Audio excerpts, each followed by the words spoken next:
Yeah, this view bites, huh? Guess do you guys see this? See this? I had to come out here. I had to come out on a balcony. And you guys know I normally wouldn't do this, right? It's outside, there's a pool. I have neighbors. None of them are out here. No, none of them are out here right now. It's gonna get darker, so I gotta go fast. But couldn't I could not do this. Like it's picture perfect Orlando right now. Look at this. Look at this. I'm in Orlando. Yesterday I was in Vegas. Tomorrow I'll fly home. Uh, but I didn't want to get too far away from Vegas. Not because I'm obsessed with the city. That's not it. Not that I don't want. It's that I had a great time at Pros Outperform, and I didn't want too much time to go between that and the time I'm having here in Orlando. So more on that later. But for right now, let's talk pros. Pros is for those of you who have not run across them before or who have not had reason to look for, say, uh, anything in my colleague Martin Schneider's wheelhouse, a revenue or a growth optimization platform. If for anyone who hasn't needed to look at pricing or any type of B2B sales and marketing, that type of solution, for anyone who hasn't had to shop for a configure price quote or a CPQ tool, you may not have them kind of easily or readily just pop into your mind. But for those of you who have, if you've ever had to work in pricing, if you've had the opportunity to work at a airline or in the travel industry, you've likely heard of them. They are a powerhouse, a 40-year-old powerhouse in that world of pricing. Why did I hesitate when I said pricing? Because when I was first introduced to pros, that was certainly part of the history. That was certainly part of the value proposition, kind of the lore of how do we work to make these decisions and how do we work with AI in order to come up with those dynamic pricing scenarios, right? Pros was at the top of the list, and kind of everyone points to pros as one of the leaders. They are on my short list for CPQ, right? And pricing certainly comes into that. I mean, heck, that's what the P is, right? Configure price quote. But I had an interesting kind of light bulb moment as I got to sit there, not so much when I was listening to their announcements, of which there are a ton, and I'm going to give you a hint. Those announcements have to do with agents that are purpose built for actual jobs and automations that have to be done when it comes to all of this. But there was something that struck me this time. And I've been to Outperform a couple times now. Pros is at a crossroads for a couple reasons. But I would say the biggest signage that they are likely seeing in front of them as an organization is the same rigor, the same knowledge, the same understanding of data, of process, of automation, of intelligence, and of taking the signals and the intent and the overall context of both the business and that business's portfolio and of their needs and of their demands, and the same signals that you get around the demands, around the definitions for value of the customer. That's been their bread and butter for 40 years. So all the stuff around AI, all the stuff around automations, all the stuff around optimization, dynamic delivery, of personalization, of contextualization, that's been Pros's backbone for 40 years. And I think they have an opportunity, and their customers have an opportunity. Are they going to stay in the pricing lane, or are they going to speed down the intelligence lane? And I have a feeling it's going to be the intelligence lane, right? Because they telegraphed it pretty hard with not only a lot of their announcements, but just the new excitement and then this reinvigoration of a company that I really enjoyed seeing. Let me give you a little backstory here. For the past 20 plus years, very long time, Pros has really had a luxurious situation in a leader who has been at the helm and in the CEO role and has been steadily growing and leading and evolving and empowering the organization and all of their customers in Andres Ringer. Andres, when I first met him, it's hard to find someone who's been in a role for as long as he's been in that is still so excited as if it's still day one about his organization.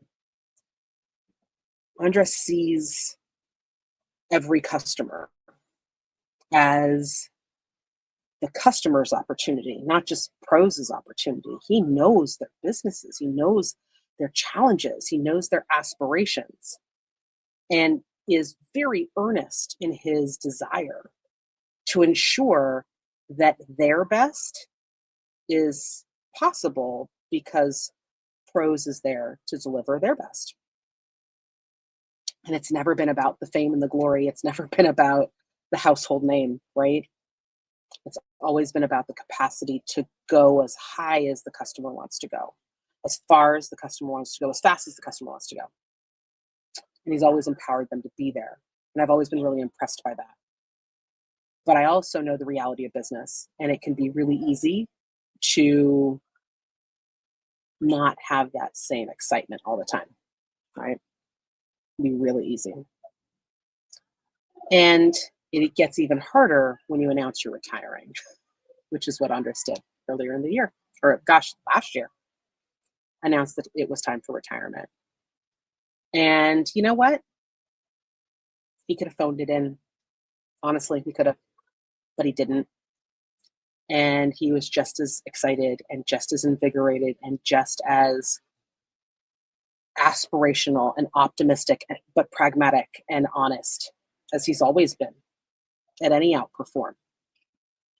And then, in a really amazing moment on stage, that I'm very, very glad I got to witness, he passed the baton to Pros's new CEO or incoming CEO, Jeff Cotton. And they did it together. It was clear. It was definitive. It is a positive passing of not just a legacy, but of a vision and a roadmap. And having gotten to speak to Jeff, who is very different from Andres, is very different from him, but has a very common thread with Andres. He's excited. He's excited, and I don't see him wanting to step off the gas or pull back on anything, play it safe. This is someone who wants to just keep striving for that concept of how do you outperform? How do you outperform expectations with Pros, thanks to Pros, side by side with Pros?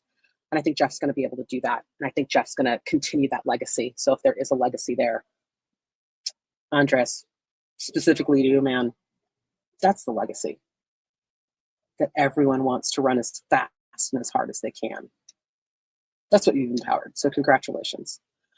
I still say you're abandoning me, but whatever, it's fine.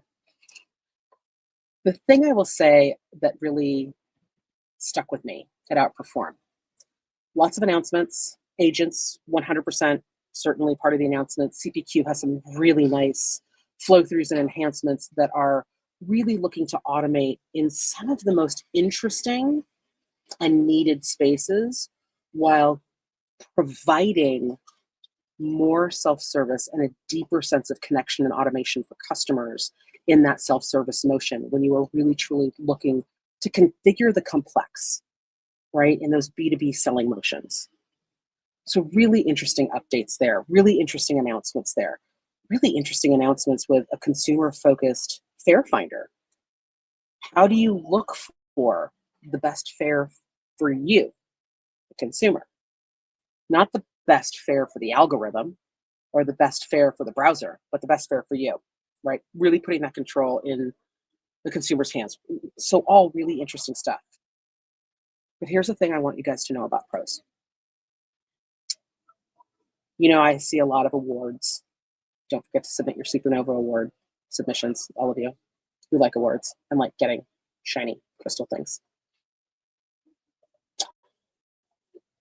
Every year when I watch the pros awards happen and they celebrate their innovators and they celebrate the folks who are the fast adopters, those who are running into transformation, folks like Cathay Pacific, right? Airlines that are just striving to be the best they can possibly be for the customers that they have and for the markets that they serve.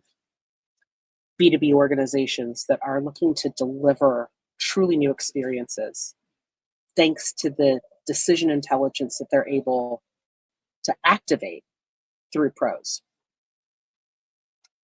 You know what every single one of the award winners does?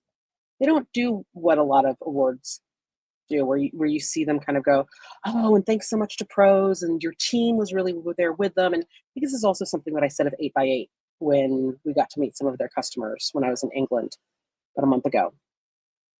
I think the same is 100%, if not doubly true here at pros.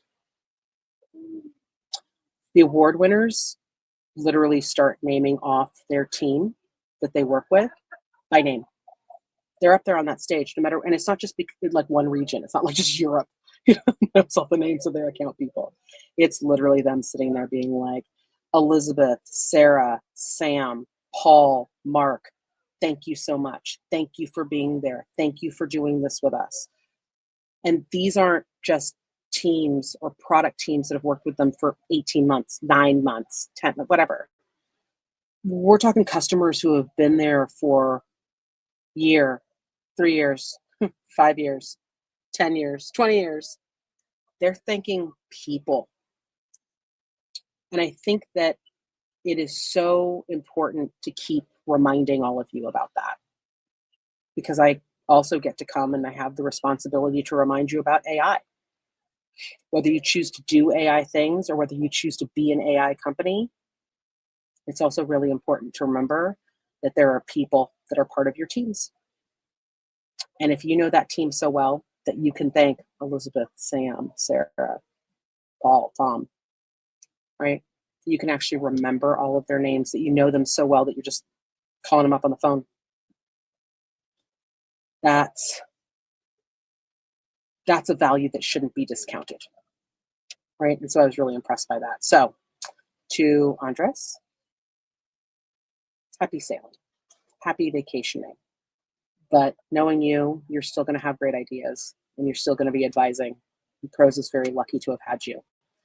And to Jeff, welcome to the party, man. I think you're going to have a blast. It's going to be a lot of fun. And what I see down the road is a decision intelligence organization that honed its craft by understanding pricing and customer demand and signal probably better than most organizations out there. So where are they going to apply that intelligence, that keen eye, that sharp blade? Where are they going to apply that next? That is the big question to watch for from pros.